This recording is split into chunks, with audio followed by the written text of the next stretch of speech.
The born artist has a passion for creation. This is true whether his art expresses itself through paints and brushes, through chisel and stone, on the stage, through musical tones, through bricks and mortar, or through the printed page. The born artist may or may not have, as companion to his passion for creation, a hunger for fame, an ear which adores applause. Few artists, however, have ever become famous, who were not spurred on by an eager desire for the plaudits of their fellows. It is possible to have the passion for creation without the hunger for fame. It is also possible to have a hunger for fame without the passion for creation. In The Light That Failed, Kipling tells of little Maisie, who toiled and struggled, not to create beauty, but for success. Yet poor Dick, who loved her, was forced to admit that there was no special reason why her work should be done at all. Horace Annesley Vachel, in Brothers, tells the story of Mark Samfire's tragedy. When, after 3 years of most grueling, hard work as an art student, he turned to his great master and asked, "When you were here last you said to a friend of mine that it was fortunate for me that I had independent means. You are my master. You have seen everything I have done. Pynsent knows my work too, every line of it. I ask you both, am I wasting my time?" Neither answered. "No mediocre success will content me," continued Mark. "I ask you again, am I wasting my time?" "Yes," said the master gruffly. He put on his hat and went out. "He's not infallible," Pynsent muttered angrily. "Then you advise me to go on?" "No, you are too honest to do that." "I shall not go on, Pynsent, but I do not regret the last 3 years. They would have been wasted, indeed, if they had blinded me to the truth concerning my powers. When the divine fire is not aflame. The art schools of Paris. History, fiction, reminiscence, your own knowledge, perhaps your own experience, join in piling mountain high the tale of wasted years, blasted ambitions, broken hopes, and shattered ideals. Worse than this, perhaps, they tell of homes, galleries, and shops disfigured with mediocre work and criminally hideous daubs. The music studios of Paris, Berlin, New York, and other large cities, the schools of dramatic art, the theological seminaries, and the departments of literature in our universities could add their sad testimony. Theatrical managers, editors of magazines, publishers, art dealers, and lyceum bureaus are besieged by armies of aspiring misfits. Probably there is no more difficult and hazardous undertaking in all the experience of the vocational counselor than that presented by people of this type. The mere fact that a young man has painted scores of pictures which have been rejected has no bearing on the case. Artistic and literary history is studded with the glorious names of those who struggled through years of failure and rejection to final success. This is, in fact, true of nearly all of the great artists and writers. True, the mere dictum of any authority, however high, would have very little effect in turning the true creative artist from his life work, but what a pity it would have been if Richard Mansfield, Booth Tarkington, Mark Twain, and a host of others had paid any attention to the advice of those who told them they never could succeed. And yet, unless the vocational counselor can encourage and urge on those who have the divine spark, and turn back from their quest those who have it not, he has failed in one of his most important tasks. Elements of success in art. Let us, therefore, examine some of the elements of success in art. We have seen that the born artist has a passion for creation. He must draw, or paint, or act, or sing, or write. That which is within him demands expression, and will not be denied. His love is for the work, and not for the reward or the applause. These are but incidental. His visions and dreams are of ever greater achievements, and not of an ever-increasing income or wider popularity. Work well done, and the conscious approval of his own mind are the sweetest nectar to his soul.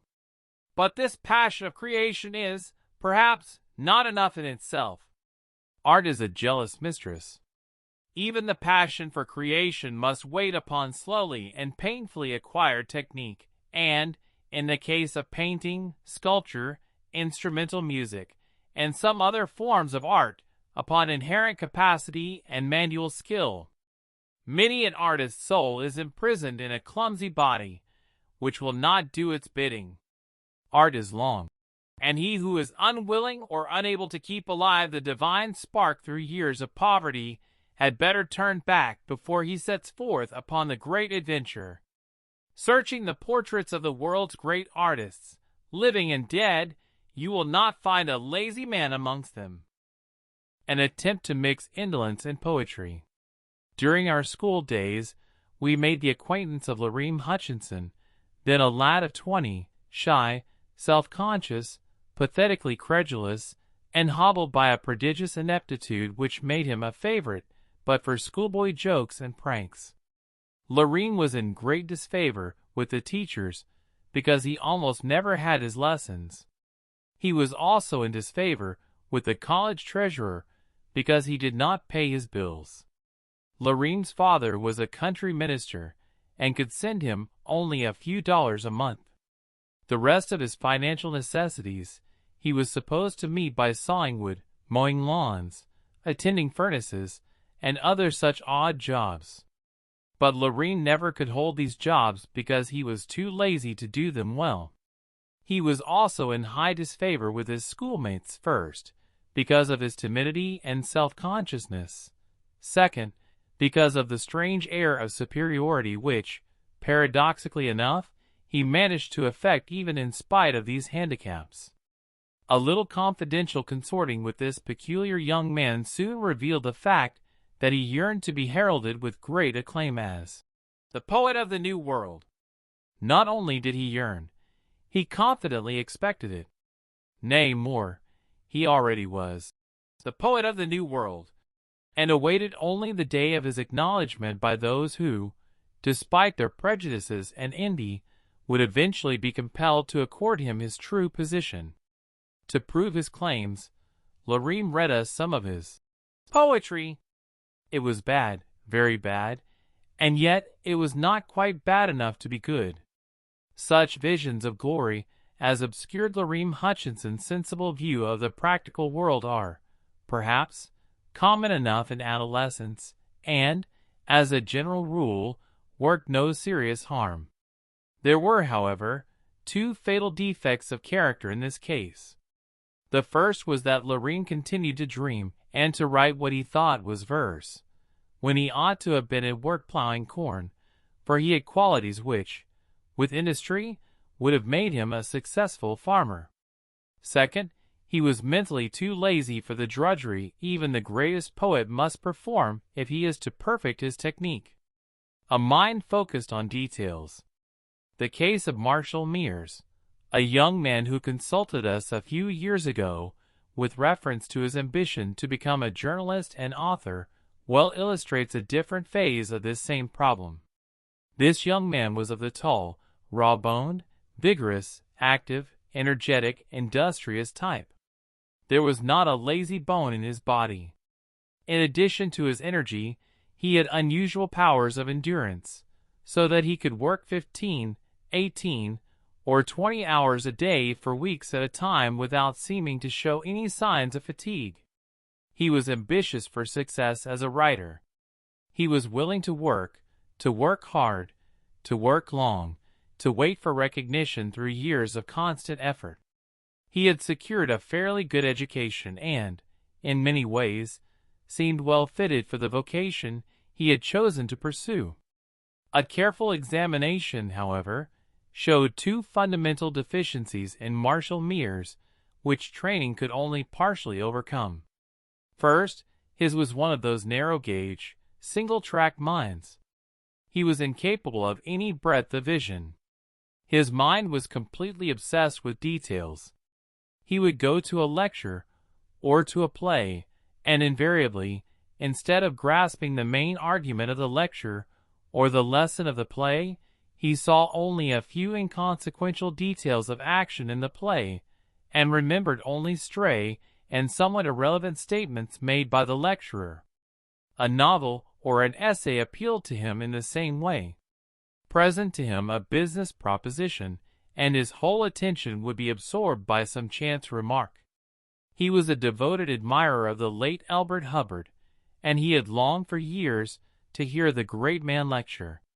Finally his opportunity came, and he was greatly elated, and not a little excited, as he looked forward to what he believed to be one of the treats of a lifetime. When he returned from the lecture, as we had feared, instead of being uplifted and delighted, he was manifestly disappointed. "Didn't you like the lecture?" we asked. "I cannot understand," he complained, "why as intelligent a man as Hubbard should split his infinitives." Naturally, a man with a mind like this could not construct a plot or outline an article. His writings, like his conversations, were long drawn-out, meandering, and painfully tiresome recitations of trifling and, for the most part, irrelevant detail. We counseled him to lay aside his pen and take hold of plough handles instead. He has since become a successful farmer, perfectly happy, working out all the infinitude of minutiae in connection with the intensive cultivation of small fruits. Lack of discrimination a handicap. Still another phase of this problem is presented by the case of NJF. This man also wanted to be an editor and writer. He was a big, fine-looking fellow, fairly well educated, had some ability in written expression, and frequent good ideas. With his aptitudes, training, and talents, it seemed, at first sight, that he certainly ought to be able to succeed in an editorial capacity.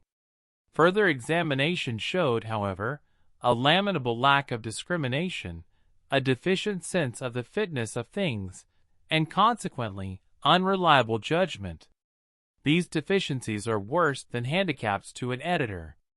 They are absolute disqualifications. An editor's first duty is to discriminate, to sift, to winnow the few grains of wheat out of the bushels of chaff that come to his mill. Editors must have a very keen sense of the fitness of things. It is true that the discriminating reader of newspapers and magazines may be tempted to feel at times that this sense of the fitness of things is very rare in editors. Unquestionably, it could be improved in many cases, and yet, on the whole, it must be admitted that newspaper and magazine editors perform at least one important function with a very fair degree of acceptability. Namely, they purvey material which is at least interesting to the particular class of readers to whom they wish to appeal. If readers could be induced to wade through for a week the masses of uninteresting material which is submitted, they would doubtless have far greater respect for the intelligence, criticism, peculiarities, and sense of fitness of things of the editors. But we digress. NJF was incapable of sound judgment, not because he did not know the facts, but because, instead of reasoning logically to his conclusion, in accordance with the facts, he was entirely governed by his rather erratic feelings. In other words, he could not reason well from cause to effect. He did not understand people, and so could not sense what would interest them, and his powers of criticism, such as he possessed, were destructive rather than constructive. Contrary to our advice, NJF persisted in his editorial ambitions, and in time managed to persuade the owner of a certain publication to entrust him with its editorial management. Almost immediately the periodical began to lose subscribers. Down, down, down went its circulation until it almost reached the vanishing point. Finally, it expired. The trouble was not that its pages contained anything bad, harmful, or illiterate, but simply that there was page after page of dry, discursive, uninteresting, valueless material. It was a pity, because, under a competent editor, the periodical in question had occupied an important and useful place in the current literature of the period, and also because, as a dealer in coal, lumber, lime, and building materials, NJF would have been a useful and successful member of the community. The insanity of genius. The greatest artists, musicians, writers, and thinkers are men of genius and are, therefore, in a sense, abnormal. Lombroso, in his work, The Man of Genius, produces a great deal of interesting evidence showing the similarity between the manifestations of genius and those of insanity. Lombroso's conclusions have been more or less discredited, but later investigations and practically all students agree that the true genius is more or less an abnormality. In his case, some one or two faculties are developed out of all reasonable proportion to the others. Naturally enough, in such cases there is no need for a vocational counselor. The genius devotes himself to his music, or his painting, or his writing, because there is nothing else he can do, nothing else in which he takes any interest, and because the inner urge is so powerful as to be irresistible. But grossly deceived are those who imagine that the fire of genius burns away any necessity for drudgery. On the other hand, genius seems to consist very largely of a capacity for almost infinite drudgery. A prominent engineer once said to us that all great inventions which become commercially practicable are the joint product of a genius and a drudge, or rather, of a genius and a corps of drudges. The genius, in a flash of inspiration, conceives a new idea. Having conceived it, he can only sit down and wait for a new inspiration, while the drudges take his idea, work out its details, modify and conform it to conditions, and, finally, harness it to the commercial wagon. This sounded well, and has a great deal of truth in it. Yet the most slavish drudge in the Edison laboratories and factories is Edison himself. The hardest worker in all the Westinghouse plant was Westinghouse. And who but the Wright brothers themselves made a commercial success of the aeroplane? Sometimes, it is true, one man conceives an idea which he is unable to work out, and which must be made practical by others. But more often than not he stumbles on the idea more by accident than because he is looking for it. So the young man or the young woman who has hopes of winning fame in the world of art, music, or literature should assay himself or herself first of all for a willingness to work hard, and to work endlessly. Indications of energy. Such energy is indicated by the large nose, high in the bridge, which admits large quantities of oxygen into the lungs, by high cheekbones, oftentimes by a head wide just above the ears, by square hands and square-tipped fingers, by hard or elastic consistency of fiber. Persistence and patience are indicated by brunette coloring, and plodding by a well-developed and rather prominent jaw and chin. Havelock Ellis and other anthropologists have noted the fact that dark coloring is more frequently found in artists and actors than light hair, eyes, and skin. Artistic, musical, and literary ability are as various in their indications as they are in their manifestations. One man is a painter, another a sculptor, another an architect. One man paints flowers, another landscapes, another portraits, another allegorical scenes, and still another the rough, virile, vigorous, or even horrible and gruesome aspects of life.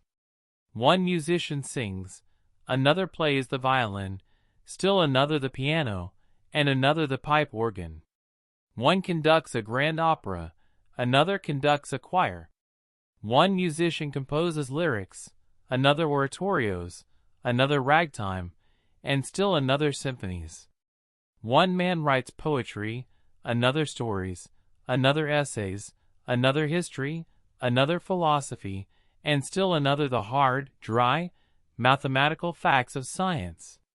Obviously, it would only confuse the reader were we to attempt to describe the physical appearance of all these different classes. Indications of artistic temperament. In general, we may say that an appreciation of form, color, proportion, size, and distance is indicated by well-developed brows, broad and full at the outer angles, and by eyes set rather widely apart. But size, form, color, and proportion are but the mediums through which the artist's soul conveys its message. Whether or not one has the soul which can conceive a worthy message is indicated by the expression of the eyes, an expression which cannot be described but which, once seen and recognized, can never afterward be mistaken. Inherent capacity for music is indicated by a forehead wide at the brows. Going over the portraits of all the famous composers and performers, you will find that while they differ in most other particulars, they are all alike in the proportionate width of the forehead at the brows. The kind and quality of music one may create depends partially upon training and partially upon the kind and quality of his soul, which, again, expresses itself in the eyes. Capacity for literature and expression is indicated by fullness of the eye, by height and width of the forehead, and, perhaps, especially by the development of the head and forehead at the sides just above the temples and back of the hair line. Any portrait gallery of great authors will show this development in 9 out of 10. See figures. The artistic, musical, or literary man with fine, silken hair, fine, delicate skin, small and finely chiseled features, and a general daintiness of build will express refinement, beauty, tender sentiments, and sensitiveness in his work, while the man with coarse, bushy or wavy hair, coarse, thick skin, large, rugged features, and a general ruggedness and clumsiness of build, even when his size is small, will express vigor, virility, ruggedness, and even gruesomeness and horror in his work. There may be in his productions a wild, virile type of beauty, as in the music of Wagner and the sculpture of Rodin, but the keynote of his work is elemental force.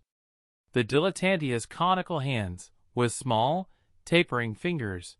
This is the hand which is popularly supposed to accompany artistic temperament. He loves art. He appreciates art. He may even win fame and fortune as a competent critic of art, but he cannot create it. Your true artist has square, competent hands with blunt, square-tipped fingers. The hands shown in Figure 57, page 317, are those of a music lover who can neither play nor sing. Those in Figure 58 are the hands of a true artist on the piano and pipe organ. The true producing artist nearly always has square hands, with large thumb set near the wrist, thus giving a wide reach between tip of thumb and tip of forefinger, as shown in Figure 58. Actors and operatic singers sometimes have conical hands, with tapering fingers. They express emotion and beauty with voice, gesture, and facial expression rather than with their hands. In the world of art and literature many are called but few are chosen. The pathway to the heights is steep and rugged, and there are many pitfalls. There are many bypaths. Furthermore, it is cold and lonesome on the mountain top. Before anyone sets out on the perilous journey, he should read Jack London's Martin Eden, Lewis M. Alcott's autobiography, the story of Holman Hunt, the autobiography of Benjamin Franklin, and the biographies of others who have attained fame in these fields.